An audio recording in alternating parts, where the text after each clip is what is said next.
Hello everyone, এই লাল লাল খাসির মাংস খেতে কার না ভালো লাগে। তো এই লাল লাল খাসির মাংস কিভাবে বানালাম অল্প একটু দেখে আসি।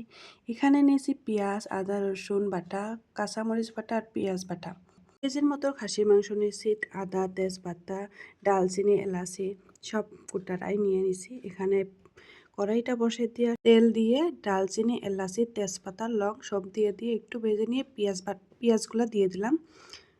দিয়ে পেঁয়াজগুলো অল্প নাড়াচাড়া করে হালকা ভেজে নিব, বেশি না। নেওয়ার পরে আদা বাটা, রসুন বাটা সব 2 চামচ করে দিছি। দিয়ে মরিচ বাটাটা পুরাইটা দিছি। মরিচ একবারে মিহি করে বাটি নিয়ে অল্প দানা দানায় রাখছি। জিরা দিলাম, জিরা 2 চামচ, ধনিয়া গুঁড়া 2 চামচ, লবণটা স্বাদ মতো, ঝালটাও স্বাদ মতো, চাই যেরকম ঝাল খান। হলুদের গুঁড়া আর কাশ্মীরি লাল মরিচের গুঁড়া দিয়ে দিছি। দিয়ে এটাও সুন্দর করে নাড়াচাড়া করে অল্প ভুনা করে নেব। এখানে অল্প পানি দিব, পানি দিলে মানে মশলাটা খুব সুন্দর হয়। দিয়ে নাড়াচাড়া করে নিব। নেওয়ার পরে এখন আমি মাংসটা দিয়ে দিব।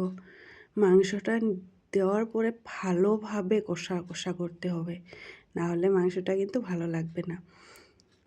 তো এইভাবে আমি নাড়াচাড়া করে নিয়ে ভালো করে কষিয়ে নিব। নাড়াচাড়া করে দিয়ে ঢাকনা দিয়ে দিব। তারপরে অটোমেটিক অনেকগুলা ঝোল উঠে যাবে। তো উঠে যাওয়ার পরে আবার নাড়াচাড়া করে দিয়ে আবার ঢেকে দিব। এটা কয়েকবার করব আর কি আমি। তো দেওয়ার পরে আবারও দেখতে পাচ্ছেন ঝোলটা কমে আসতেছে আর কি। তো এই মুহূর্তটা আমি পেঁয়াজ বাটাটা দিয়ে দিলাম, যেহেতু ঝোলটা একদম কমে আসলো। দেখতেই পাচ্ছেন কত সুন্দর কালার আসছে। তো এইভাবে আমি দিয়ে নিয়ে আর অল্প কষিয়ে নিয়ে ঝোলটা টানা হয়ে গেলে এখন আমি দিয়ে দেব পানিটা আমি গরম পানি দিছি। পানিটা গরম করে দিলে ওই ভালো হয় আর কি। তো এভাবে দিয়ে ঢাকনা দিয়ে বেশ কতক্ষণ রান্না করার পরে দেখতেই পাচ্ছেন পানিটা কমেই আসলো। তো প্রায় রান্না শেষ। এই খোলাভাবে আমি কতক্ষণ নাড়াচাড়া করে নিয়ে গ্যাসটা অফ করে দিলাম। তো দেখতেই পাচ্ছেন কত সুন্দর। এখন আমি বেড়ে নেব খাওয়ার জন্য।